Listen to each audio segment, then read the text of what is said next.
चलो लिख ले जो लिखना। हेलो बच्चों, नमस्कार। कैसे हैं आप सब लोग? उम्मीद है बहुत अच्छे होंगे बच्चे। एसएससी जीडी भर्ती 2021 इसके बारे में आपको पोस्ट प्रेफरेंस बेटा अगर ये गलत हुई तो आप समझ लीजिए आपका फॉर्म बिल्कुल रद्दी माना जा सकता है, क्योंकि ऐसा हो सकता है आपको बहुत अच्छे मार्क्स आए, और जो आएंगे बेटा हमसे जुड़े हो तो जरूर आएंगे, तो जो बहुत अच्छे मार्क्स आओगे और कई बार ऐसा होगा कि आपको सबसे इनमें घटिया पोस्ट मिलेगी। ठीक है, आपकी जो बिल्कुल इच्छा नहीं है आप वो पोस्ट लेके चले जाओगे। तो बच्चों आपको ये चॉइस है, अगर आपको अपने मन मुताबिक पोस्ट इसमें चाहिए तो आपको एक जबरदस्त ऑर्डर में ये प्रेफरेंस भरनी होंगी। मैं आज सारी पोस्ट के बारे में बात करने वाला हूं, जिसके हिसाब से आप अपनी प्रेफरेंस बहुत ही साधारण तरीके से चुन सकते हैं। तो बच्चों मैं सारी पोस्ट का काम बताऊंगा आपको, कहां कहां ड्यूटी होती है, कैसे कैसे होती है, कौन सी वर्दी वाली जॉब है, कौन सी बिना वर्दी के भी होती है। तो ये पैरामिलिट्री फोर्स है, इनमें आपके लिए बेस्ट क्या है, गर्ल्स के लिए बेस्ट क्या है, वो सारी बातें करूंगा। दोनों का प्रेफरेंस बताऊंगा, गर्ल्स बॉयज की क्या हो सकती है बच्चों। चलिए तो शुरुआत करते हैं बच्चों। तो हम लोग प्रेफरेंस बेटा एक बार सोच लेना, फॉर्म भरते टाइम अगर जो आपने भरी है वो फाइनल है, वो कभी बदली नहीं जा सकती, कभी नहीं बदली जाएंगी, ये बात याद रखना बच्चों। ठीक है, तो आप बहुत ध्यान से भरना। तो पहले मैं आपको बता देता हूं बेटा एसएसएफ के फायदे। बेटा ये एसएसएफ है और ये एसएसएफ दिल्ली एनसीआर को सबसे ज्यादा सूट करेगी ये नौकरी। दिल्ली एनसीआर के लिए भाई बेस्ट नौकरी अगर कोई बोले तो ये है, ये दिल्ली एनसीआर। बेटा ये दिल्ली में ही रहती है ऑल लाइफ। ठीक है, और ये सिविल की जॉब भी होती है, आप देख रहे हैं। और बेटा ये मंत्रालयों की रक्षा के लिए होता है, तो कई बार ये राष्ट्रपति भवन, प्रधानमंत्री, पीएमओ ऑफिस, ये बड़े बड़े ऑफिस में भी ये आपको देखने को मिल जाएंगे।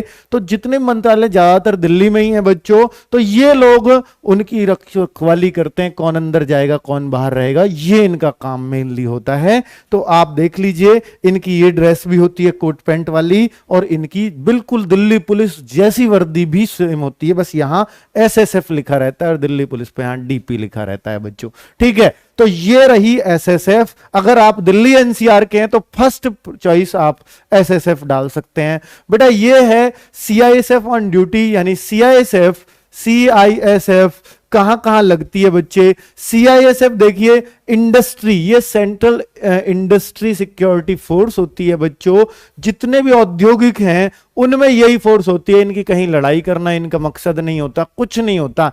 जो इंडस्ट्रीज है गवर्नमेंट को उनसे कमाई है, उन पे कोई वहां का बाहुबली, लोकल बाहुबली कोई ऐसे ही उनको धमकाए नहीं, कोई राज ना करे या कोई अपनी गुंडागर्दी ना करे। तो ये वाले लोग, सीआईएसएफ वाले लोग इंडस्ट्रियल को रखवाले होते हैं बच्चों। ठीक है, मेट्रो भी इसी इंडस्ट्री का एक हिस्सा है। तो मेट्रो में जितनी भी फोर्स है सब सीआईएसएफ की है। कोई भी प्राइवेट सेक्टर अगर गवर्नमेंट उसको सिक्योरिटी प्रोवाइड करा रही है तो भाई ये फोर्स ही वहां जाएगी, ये फोर्स ही रहेगी बच्चों। ठीक है, क्लियर है। बहुत बड़े बड़े उद्योगों में सब में यही मिलती है बच्चों। आईटीबीपी की बात करूं तो आईटी बेटा प्रीफरेंस अभी बताऊंगा, आपको बता रहा हूं, पहले पता होना चाहिए तभी तो प्रीफर कर पाओगे, मेरे लिए बेस्ट है। ठीक है, तो सीआईएसएफ कहीं बॉर्डर पे नहीं जाना, कहीं लड़ाई नहीं करनी, सिर्फ सिक्योरिटी के मद्देनजर, यहां पुलिस नहीं कर सकती बेटा हर जगह सिक्योरिटी, इसलिए सीआईएसएफ को रखा जाता है। चलिए बच्चे, इंडस्ट्रियल सिक्योरिटी फोर्स है बेटा, और ये है आईटीबीपी। ये आप ज्यादातर पहाड़ों में, नदियों में अगर आपको देखोगे तो ये फोर्स आपको मिलेगी पहाड़ों पर ही। और इनकी ड्यूटी जो होती है बच्चों वो भारत तिब्बत सीमा पुलिस होती है। ये Bharat Tibet, India Tibet border police बेटा, तो ये वहां की सीमा पुलिस होती है। अर्थात आप देखते हैं असम का बॉर्डर जो लगता है, या जहां से भी हम तिब्बत से टच हैं, तो वहां पर बॉर्डर पर ये आईटीबीपी मिलती है। अगर सैलरी की बात करूं बेटा, सैलरी सबसे ज्यादा अगर कोई वो फोर्स है तो आईटीबीपी और असम राइफल सबसे ज्यादा, क्योंकि इनको एक्स्ट्रा अलाउंसेस होते हैं। तो असम राइफल और आईटीबीपी की सैलरी काफी हाई फाई होती है। लगता ही आप देखो 40 प्लस आपकी सैलरी इसमें बन जाती है, 40,000 पर मंथ के हिसाब से। आप समझ जाइए, अभी तो डीए गवर्नमेंट ने और बढ़ा दिया, हो सकता है ये 45-40 तक पहुंचा दे आपकी लगते ही। तो सबसे तगड़ी सैलरी इसमें मिलती है। अगर आपको एडवेंचर का शौक है, पहाड़ों पर घूमने का शौक है, तो भाई ये ड्यूटी भी होगी, घूमना भी होगा। काफी ठंडे वर्दी इनकी, मतलब ठंड से बचने के लिए वर्दी बनाई जाती है, देख पा रहे हो आप, क्योंकि ये ज्यादातर ठंडे इलाकों में ही बच्चे रहेंगे, पहाड़ों पे तो ठंडी होती है बच्चों। ये है बीएसएफ ऑन ड्यूटी। अगर आपको देखना है बच्चों पाकिस्तान बॉर्डर के रखवाले हमारे कौन होते हैं, तो बीएसएफ होती है। तिब्बत बॉर्डर के लिए आईटीबीपी हो गई और पाकिस्तान बॉर्डर के लिए बीएसएफ हो गई बच्चों। तो बीएसएफ का स्पेशली अगर बेटा असली देश की सेवा का अगर मौका लेना है तो ये फोर्स है असली, और सबसे तगड़ी ट्रेनिंग अगर किसी की है तो वो इसी फोर्स की है। बहुत तगड़ी ट्रेनिंग है बच्चों, ठीक है, कमांडो वगैरह सब यहीं से निकलते हैं जबरदस्त। असम राइफल बेटा, ये भी असम राइफल्स भी असम के आसपास नॉर्थ ईस्ट वालों के लिए पोस्ट आईटीबीपी और असम राइफल बहुत जबरदस्त होती हैं। जो लोग पश्चिम बंगाल से उधर उधर हैं, हमारे नॉर्थ ईस्ट में है बच्चों, चिकन नेक से उधर हैं, तो आप समझ जाइएगा कि ये फोर्सेस उनके लिए बेस्ट होंगी, आईटीबीपी और असम राइफल्स। ठीक है बच्चों, तो आप लोग इसे ही चुने, फर्स्ट प्रेफरेंस ये ही बनाएं अपनी। ठीक है बच्चों, वे लोग जो उधर के लोग हैं उनको इधर आना इतना सूट नहीं करता। दिल्ली वगैरह बेटा उनके लिए ऐसा ही है जैसे आपके लिए, यहां के लोगों के लिए आईटीबीपी और असम राइफल्स। ठीक है बच्चों, तो मेरिट भी इनकी थोड़ी लो जाती है बाकी के मुकाबले। बेटा ये देख रहे हो आप एसएसबी, मैंने यहां लिख नहीं पाया हूं, ये एसएसबी यहां लिखा देख भी रहे होंगे, एसएसबी। तो एसएसबी में क्या लड़कियां ही होती है? नहीं, लड़के भी होते हैं बेटा। ये जो है सबसे शांत बॉर्डर, बॉर्डर पे ये सशस्त्र सीमा बल, सशस्त्र यानी सशस्त्र, शस्त्र होंगे ही हमेशा और सीमा पे रहेंगे, और सशस्त्र सीमा बल बेटा सबसे शांत बॉर्डर, सबसे शांत सीमा पे ये लोग ही रहते हैं। और शांत सीमा कौन सी है? नेपाल बेटा, बांग्लादेश पर भी ये मिल जाएंगे आपको। नेपाल बॉर्डर को अगर कोई रखाता है तो एसएसबी रखाती है, बिल्कुल शांत बॉर्डर, आराम से ड्यूटी, बहुत आराम से ड्यूटी। ज्यादातर इनकी लाइफ उत्तराखंड में ही कट जाती है बच्चों, ज्यादातर इन लोगों की लाइफ उत्तराखंड या बिहार, यूपी, इस एरिया में इनकी ड्यूटी लगती है बच्चों। बिल्कुल ऐसे देखिए, नेपाल बॉर्डर ऐसे पार होता है, वहां रिक्शा, गाड़ी सब आराम से, कोई पासपोर्ट नहीं, कोई वीजा नहीं, कोई सिक्योरिटी का किसी तरह का कोई खतरा नहीं। ठीक है बच्चों, तो ये है एसएसबी। अगर मैं सीआईएसएफ को ड्यूटी की और बात करूं बेटा, ये मेट्रो में आप ड्यूटी देख रहे हैं तो सब सीआईएसएफ की, इंडस्ट्री में सीआईएसएफ रहेगी, दोबारा आई है सीआईएसएफ, है ना, लड़के लड़कियों के लिए। देखिए लड़कियों के लिए इससे बढ़िया नौकरी और क्या होगी भाई, ये नहीं है हमेशा ये ऐसे लद के रहोगी हथियार से। ठीक है, बहुत सारे काम होते हैं और भी। सीआरपीएफ बेटा ये तो इस बार अभी पोस्ट है ही नहीं इसमें, तो आप देखते हैं नक्सली एरिया में जो इलेक्शन वगैरह कराना या कहीं जहां भी रिक्सी जगह है, इलेक्शन कराने में गवर्नमेंट इन्हीं को यूज करती है। तो सेंट्रल रिजर्व पुलिस फोर्स, तो जहां पुलिस इतनी ज्यादा ना हो तो वहां पर गवर्नमेंट इसी पुलिस का यूज करती है, क्योंकि ये रिजर्व पुलिस फोर्स है, जरूरत पड़ेगी तो इस पुलिस को बाहर निकाला जाता है। ठीक है बच्चों, तो ये है सेंट्रल रिजर्व पुलिस फोर्स। बेटा ये तो मैंने आपको बता दिए, अब आप पूरी तरह से ओवरव्यू हो गए होंगे किस पोस्ट का क्या काम है, सारी पोस्ट के बारे में मैं बता चुका हूं बच्चों। ये थोड़ा सा ध्यान रखना, फॉर्म भरते टाइम ना आपको list of border guarding district, यानी कोई बच्चा पूछे कि सर मेरा जो बेटा फॉर्म में आया क्या आप बॉर्डर डिस्ट्रिक्ट से बिलोंग करते हैं, तो बच्चों ये लास्ट में देखना नोटिफिकेशन पे 3 पेज में दे रखे हैं कि मेघालय के कौन से बॉर्डर डिस्ट्रिक्ट है, हिमाचल के कौन से, लद्दाख के कौन से, जम्मू कश्मीर के कौन से, यूपी के भी 3 डिस्ट्रिक्ट आते हैं बच्चों। उन डिस्ट्रिक्ट में बॉर्डर डिस्ट्रिक्ट तो नहीं है, अगर ऐसे चेक करना है तो भाई ये लिस्ट दे रखी है, नोटिफिकेशन 57 पेज का, लास्ट में 3 पेज में ये दे रखे हैं। बेटा स्टेट कोड, जब आप फॉर्म भरवा रहे हैं तो अपना कोड जरूर चेक कर लेना, क्योंकि वो पता नहीं क्या डाल देगा। आपके पास जिसका डोमिसाइल सर्टिफिकेट है ना, जिसका भर्ती का डोमिसाइल सर्टिफिकेट है, तो अगर मैं बात करूं आपके पास यूपी का डोमिसाइल सर्टिफिकेट है तो आप यूपी का 34 कोड वहां भरना, क्योंकि वहां यूपी नहीं भरना, वहां 34 भरना है आपको। ठीक है, अब उसने 33 कर दिया तो आप त्रिपुरा के हो जाओगे, और आप त्रिपुरा का फिर डोमिसाइल कहां से लाओगे, आपका फॉर्म बेकार हो जाएगा बच्चे। तो इसलिए इन चीजों पे बहुत गौर करना है आपको। और ये देखिए आंध्र प्रदेश, बिहार, ये list of militant Naxal affected district कौन से हैं, तो ये बता रखा बिहार के ये हैं, आंध्र प्रदेश के हैं, झारखंड के हैं, छत्तीसगढ़ के, केरला के, मध्य प्रदेश के, महाराष्ट्र के, उड़ीसा के। जो लोग इन डिस्ट्रिक्ट से करते हैं तो नक्सल डिस्ट्रिक्ट वालों की लिस्ट अलग जाती है बेटा, तो नक्सल अफेक्टेड वालों की या मिलिटेंट अफेक्टेड वालों की लिस्ट अलग जाती है, उनकी काफी लो लिस्ट रहती है बच्चों, उनकी मेरिट काफी नीचे रहती है। तो वो लोग इसमें यस कर सकते हैं कि आप do you belongs to Naxal affected district, yes वही लोग करें जो इन डिस्ट्रिक्ट में आ रहे हो, नहीं तो नहीं। ठीक है बच्चों, नहीं तो आपका फॉर्म गलत हो जाएगा। अब बेटा ये जो है, ये देखिए आपको प्रीफरेंस कैसे भरनी है, आपको ये नहीं भरनी बीएसएफ पहले भर दे, नहीं बेटा ये भरना है आपको, ए भरनी है, बी भरनी है, डी भरनी है, ई भरनी है, एफ भरनी है, एच भरनी है। तो भाई अब आप अगर देखिए, अगर आप एनसीआर के हैं तो बेटा मैं आपको चॉइस देता हूं कि आप सबसे पहले एसएसएफ भर दें, एच भर दें। तो भैया एच भरनी है, वहां एच भरनी है, ना कि एसएसएफ। एच क्योंकि एसएसएफ का नोटिफिकेशन से लाया हूं, इनको नोट कर लेना बच्चे अभी, ठीक है। अब एच हो गया एसएसएफ का। अगर बात करूं बेटा दूसरे पे, हमारे लिए जो चॉइस होनी चाहिए या तो वो सीआईएसएफ होनी चाहिए, एसएसबी। बेटा इन दोनों में से कोई सी एक चॉइस कर सकते हो जो आपका मन करे। मैं कहूंगा सीआईएसएफ ही करें। लड़कियां फर्स्ट चॉइस ये रखें, फर्स्ट ये रखें, और सेकंड लड़कियां सीआईएसएफ रखें बच्चों। सीआईएसएफ लड़कियों की सेकंड चॉइस सीआईएसएफ होनी चाहिए, ये बी वाली। और थर्ड चॉइस वो एसएसबी दे सकती हैं, थर्ड चॉइस एसएसबी। अगर आप यहां की हैं तो थर्ड चॉइस वो एसएसबी का है, डी। ठीक है बच्चे, अब आपका आता है आईटीबीपी और असम राइफल। बेटा सीआरपीएफ यहां दिया ही नहीं है, तो सीआरपीएफ की इसका मतलब आगे अब बच्चे लोग कहेंगे सर फिर तो आगे वैकेंसी का भी कैसे चांस बनेगा जब चॉइस में ही नहीं दिया है। बच्चों ऐसा भी एक आध बार हुआ है कि देखिए वैकेंसी बाद में आई है और पोस्ट प्रेफरेंस नहीं है,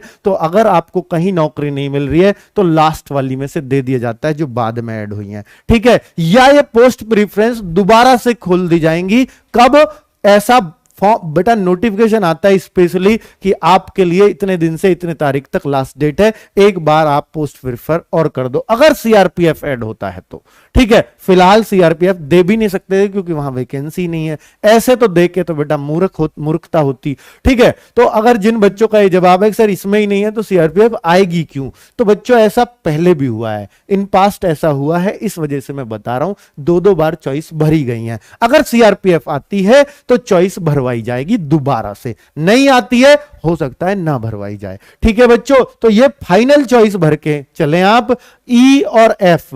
अब बेटा जो आप यहां के हो तो आपको आईटीबीपी पहले लेनी चाहिए, असम राइफल। तो बेटा मैं आपसे कहूंगा आपको आईटीबीपी पहले लेनी चाहिए क्योंकि आईटीबीपी का हेडक्वार्टर दिल्ली में भी है, तो आप दिल्ली में भी आ सकते हैं। तो भैया इसमें आपको चौथा जो है आईटीबीपी यानी ई भरना चाहिए इधर के लोगों को, और फिर एफ भरना चाहिए बच्चे लास्ट में। असम राइफल्स इसलिए भरना चाहिए लास्ट में क्योंकि इसका हेडक्वार्टर भी बेटा गुवाहाटी में ही है, ठीक है, उधर ही है इसका हेडक्वार्टर। तो ये तो लोग कभी इधर आ ही नहीं सकते। आईटीबीपी की पोस्ट यहां आ सकती है बेटा, यहां पोस्टिंग हो जाती है कई बार दिल्ली के आसपास, ठीक है।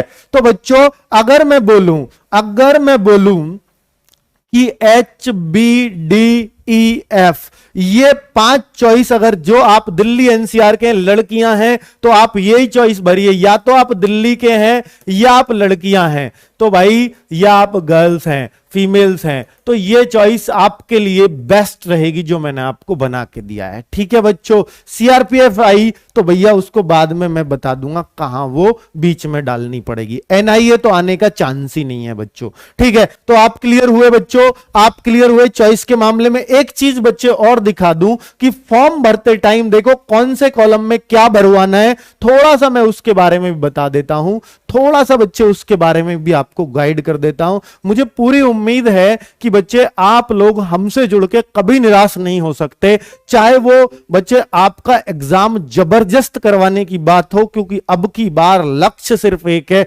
अब की बार 90 पार बेटा, 90 पार का लक्ष्य नेगेटिव मार्किंग के साथ बेटा मुश्किल है, मुझे भी मालूम है, लेकिन आप एक बात मुझे बताओ कि अगर आप पेपर करते हैं, चाहे नेगेटिव मार्किंग हो या ना हो, अगर नहीं होती और आप पेपर 90-92 का कर देते, नहीं होती, तो आपके मान लीजिए 7-8 गलत होते, आप 100 ही टच करके आ रहे हैं, 7-8 गलत होते। ठीक है बच्चों, अब आपकी नेगेटिव मार्किंग है, अब आपके 90-92 में अब भी सही कर रहे हो, क्योंकि नेगेटिव मार्किंग नहीं थी तब भी उतने किए, अब भी उतने, मुझे तो आते हैं 90-92 में। अब नेगेटिव मार्किंग बेटा 7-8 क्वेश्चन ही तो जाएंगे आपके, हो सकता है उन्हें आप टच भी ना करो, 7-8 जाएंगे तो 2 नंबर और ले जाएगी नेगेटिव मार्किंग। हाँ, लेकिन अगर आपके 70 आते हैं तो भाई नेगेटिव मार्किंग ज्यादा ले जाती है। ठीक है, फिर अपने साथ बहुत कुछ लेके चली जाएगी। तो मैं आपसे कहूंगा कि आप 90 का टारगेट करो, ताकि नेगेटिव मार्किंग ही कुछ ना बिगाड़ पाए, क्योंकि बेटा गलत भी हुए तो ज्यादा से ज्यादा कितने होंगे खुद बताओ। ठीक है, गलत का स्कोप ही नहीं है, क्योंकि आपको क्वेश्चन ही इतने आते हैं, क्वेश्चन आते हैं तो फिर टेंशन ही नहीं है बेटा, ये होगा सिर्फ पढ़ाई से। सूर्या बैच मैंने चला दिया था बहुत पहले और बच्चा लगभग खत्म होने के कगार पर है। बहुत सारे बच्चों के कमेंट आ रहे हैं, मैं पहली वीडियो पर देख रहा था, सर हमें न्यू बैच चाहिए। तो भाई न्यू बैच मैं आज आपको बता रहा हूं 15 अगस्त से आएगा, 15 अगस्त 2021 से।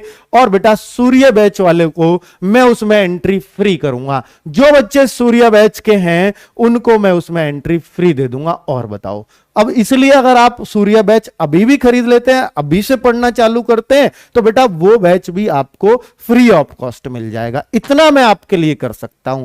15 अगस्त से न्यू बैच आ रहा है, सूर्या बैच वालों के लिए, सबके लिए फ्री है, क्योंकि एसएससी जीडी के 2 बैच कैसे चला सकता हूं मैं, आप खुद बताओ, मैं उन बच्चों के साथ धोखा कैसे कर सकता हूं। तो उन बच्चों को इसमें एंट्री फ्री ऑफ कॉस्ट मिलेगी नए बैच में, सूर्या बैच 2.0 15 तारीख से आने वाला है बच्चों। सूर्या बैच 2 15 अगस्त, याद रखना, आजाद बैच दिया था 15 अगस्त को पिछले साल, बेटा जबरदस्त रिजल्ट दिया था। कोई सा भी बच्चा ये कह दे कि सर आपने यहां धोखा दिया हमें इस कोर्स में, बेटा उसी दिन से पढ़ाना छोड़ दूंगा। ठीक है बच्चों, तो कुल मिलाकर के बहुत ही जबरदस्त रेस्पॉन्स आपने सूर्या बैच में भी दिखाया। बिन वैकेंसीज के इतने बच्चे लगातार पढ़ते रहे, और बेटा आपके लिए फ्री ऑफ कॉस्ट यूट्यूब पर भी मैंने 3-3 4-4 क्लासेस दे रहा हूं प्रैक्टिस के लिए। जिन्होंने सूर्या बैच से कंप्लीट कर लिया बेटा, उन्हें तो 3-4 महीने जब तक रिटर्न होगा प्रैक्टिस ही तो करनी है अब। तो आप सोचिए, ठीक है, तो अगर आप देखते हैं बच्चे, अगर मैं आपसे बोलूं तो आप लोग की वही इसमें छूट चाहते हैं बेटा, नहीं, सूर्या बैच में बेटा छूट नहीं मिलेगी। 749 का आज भी वो शुरू में भी इतने का ही था, और 749 में 2 बैच मिलेंगे अगर आप सूर्या खरीद लेते हैं। लेकिन अगर आप लास्ट का खरीदेंगे तो वो सिर्फ लास्ट का ही मिलेगा आपको। ठीक है बच्चों, कुल मिलाकर के जैसे आपको अब ठीक लगे वैसे कर सकते हो। तो कुल मिला के बेटा, कुल मिला के अगर मैं बात करूं कि इसमें कहां ध्यान देना है बेटा, 2 फेज में फॉर्म भरवाएगा। एक तो 1, अगर आपने कभी भी एसएससी जीडी का फॉर्म नहीं भरा तो रजिस्ट्रेशन 1 पार्ट 1 में करोगे, उसमें नाम वगैरह, आधार कार्ड वगैरह मांगता है, ईमेल आईडी पे ओटीपी, मोबाइल नंबर पे जाता है, तब वहां mother name, father name, name आपका सब कुछ उसमें भर जाएगा। जब सेकंड पे आओगे तो ये लिस्ट अपने आप ही भरी हुई मिलेगी आपको, बस कुछ चीजें हैं जो आपको भरनी पड़ेंगी। देखो ये ऐसे आ रहा है, जो व्हाइट में आएगा ना वो आपको सेकंड फेज में भरना है। फर्स्ट में तो बेटा बहुत आराम से भर जाओगे, उसमें गलती मत करना। 10th के हिसाब से जो मार्कशीट में लिखा है बिल्कुल ऐसा ही भरना, उससे अलग भरोगे तो बेटा गलत हो जाएगा। ये देखिए, have you migrated state from the state your और ओरिजिन ऑफ अनदर स्टेट। देखिए, अगर आप माइग्रेटेड स्टेट यानी कोई भी आप किसी स्टेट से दूसरे स्टेट में आए हैं तो यस करिए, फिर आप अपना दूसरा अब प्रेजेंट का स्टेट भरिएगा। ठीक है, अगर आपने एक स्टेट से दूसरे स्टेट में पहुंचे हैं तो स्टेट ऑफ ओरिजिन, फिर आपको यह भी भरना पड़ेगा। अगर आप इसको यस कर देते हैं कि पहला स्टेट आपका कौन सा था और डिस्ट्रिक्ट कौन सा था। ठीक है बच्चों, ये उनके लिए अगर आप यस करते हो तो, कि आप एक स्टेट से दूसरे में शिफ्ट हुए हैं तो। ठीक है, candidates belong to militancy, Naxal affected district, अगर आप नक्सल वाले डिस्ट्रिक्ट, मैंने लिस्ट बता दी बच्चों कहां मिलेगी, नोटिफिकेशन में लास्ट में, अपना डिस्ट्रिक्ट चेक कर लेना तब यस करना, नहीं तो बाकी को नो भरना है। Candidate belongs to border district, border district कौन से हैं, नोटिफिकेशन में लास्ट में दे रखा है, अगर आप उन डिस्ट्रिक्ट में आते हैं तो यस करना, नहीं तो नो करना। प्रीफरेंस ऑफ पोस्ट, देखिए ये सबसे मेन बात कि आपको ऐसे भरनी है ABDEFH, बेटा ये ऐसे सैंपल भर के दे रखा है आपको। ये सेकंड जब रजिस्ट्रेशन करते हैं तो यहां पर आपको ये चॉइस भरनी पड़ेगी, फॉर्म में बिल्कुल ऐसे ही कॉलम आएंगे, तो आप यहां पे भरना, पहले पे SSF, दूसरे पे जो मैंने अभी आपको चॉइस दी थी वीडियो में, बिल्कुल उस हिसाब से। और बेटा जो नॉर्थ ईस्ट वाले हैं ना, वो ITBP असम राइफल्स को फर्स्ट सेकंड चॉइस भर सकते हैं अपनी, ठीक है बच्चों। चलिए, और बेटा जो नक्सल अफेक्टेड एरिया है वो अपनी चॉइसेस थोड़ी उसे अकॉर्डिंग चेंज कर सकते हैं। मैट्रिकुलेशन 10th पास, तो भैया 10th पास यहां भर सकते हो आप, 12वीं हो आप, 10वीं हो आप, ग्रेजुएट हो। अगर आप 10वीं भरते हैं तो यहां सिर्फ 10वीं का भरना है, अगर आप 12वीं भरते हैं तो यहां उसकी डिटेल देनी होगी, पास कब, कौन से ईयर में पास हुए, कौन से बोर्ड से पास हुए, CBSE बोर्ड था या आपका स्टेट का बोर्ड था। जैसे यूपी का स्टेट का बोर्ड है तो वो इलाहाबाद आता है, और यहां यूपी बोर्ड, यहां पे बेटा यूपी बोर्ड। अगर CBSE है तो यहां दिल्ली भरना पड़ेगा, उसका हेडक्वार्टर दिल्ली है। रोल नंबर 10वीं का, और परसेंटेज, अगर आपका कोई CGPA मिला है तो या तो CGPA होगा या परसेंटेज, तो कोई सी एक चीज भरते हैं। CGPA क्या होता है बेटा उनको पता है जिनको मिला होगा, जिनको नहीं है परसेंटेज निकाल लेना। 12th का ऐसे ही, ग्रेजुएशन का ऐसे ही भरना है। लेकिन अगर आपकी ग्रेजुएशन अभी सेकंड ईयर फर्स्ट ईयर हुए मत भरना, सिर्फ 12th भरना। फिर अगर आप 12th भी नहीं है तो फिर 10th ही भरना, क्योंकि 10th वाले इस फॉर्म को भर पाएंगे, ठीक है। Do you want to make your personal information available, बेटा ये तो सब अपनी पर्सनल इंफॉर्मेशन अगर आपको चेंज करनी है तो कर सकते हैं। ये आता है बेटा फोटो और सिग्नेचर। फोटो यहां लगेगा, जो साइज बताया 20 KB से 50 KB यहां भी लिखा रहेगा, लेंथ विड्थ लिखी रहेंगी, वो नॉर्मल है, वो कोई बड़ी बात नहीं है। लेकिन फोटो पे डेट होनी चाहिए, uploaded photo with date printed on it, बेटा यहां भी लिखा है, फॉर्म कैंसिल हो जाएगा अगर आपने फोटो पे डेट नहीं दी। बार बार कह रहा हूं, सिग्नेचर बेटा व्हाइट पेपर पे करना, लाइनिंग वाले पेपर पे नहीं, और यहां साइन आने चाहिए। हिंदी में मत करना, इंग्लिश में करना, पहला अक्षर ही बड़े से बनाना, सारे कैपिटल लेटर मत बना देना, बहुत गलत हो जाएगा नहीं आपके साथ, ठीक है। यहां ये कोड भर के यहां करके और सबमिट कर देना, आई एग्री पे क्लिक करके, फाइनली आपका फॉर्म सबमिट हो जाएगा। बेटा यही सब चीजों का ध्यान रखना है फॉर्म भरते टाइम। मुझे उम्मीद है कि आपको यह वीडियो बहुत पसंद आया होगा, क्योंकि प्रेफरेंस बहुत इंपॉर्टेंट, बहुत मैटर करती हैं। जो एक बार जिसने भर दी वो कभी चेंज नहीं हो सकती बच्चों, जब तक वो खुद ना करें। अगर CRPF ऐड कर दिया तो ही वो खुद चेंज करवाएंगे, नहीं तो नहीं करवाएंगे, ठीक है बच्चों। ये फाइनली है।